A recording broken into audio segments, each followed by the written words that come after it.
Hi, I'm Sherry from Whole Circle Studio, and welcome to the Botanical Beauties Block of the Month and Quilt Sew Along. Today, I'm going to give you some tips as you begin to make your 9th Botanical Beauties block, an abstract trillium.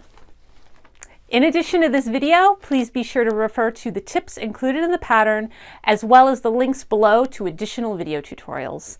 Let's get started.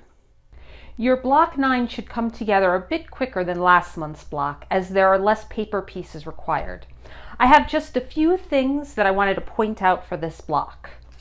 First, if you're making the grid version, remember that you only need one piece of fabric to cover the first section of paper piece K. Once you join paper piece K left with paper piece K right, ignore the dashed line and treat section 1 as one large piece, as I did here.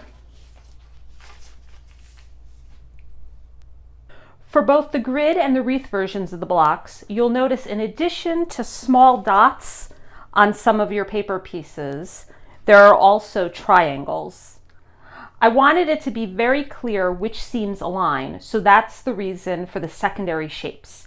Just keep an eye out for these shapes and align dots to dots and triangles to triangles when sewing. You'll see the triangles to triangles when sewing paper piece D for the wreath, or here I have paper piece L, the equivalent, for the grid block. You can see here's a triangle, and I would just want to match that triangle up with this triangle right there. Just take it slow, look for shapes, and you'll do great. I also can't stress enough how helpful really thin pins are when aligning these dots.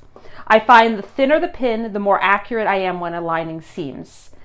Please be sure to refer to my foundation paper piecing video tutorial mini class for how I use positioning pinning to get accurate alignments between pieces. The link is below.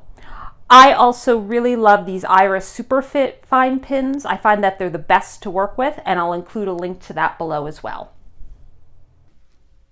I can't wait to see your blocks come together. Thanks again for being here and for sewing along with us. I'll be back next month with more tips. In the meantime, if you have questions or comments or something you'd like me to show in a future video, please let me know in the comments below. Also, be sure to share your progress on Instagram using the Botanical Beauties hashtags found on the pattern so we can all check out what you're working on. You can also email me progress photos of what you're working on. My email address can be found in the pattern.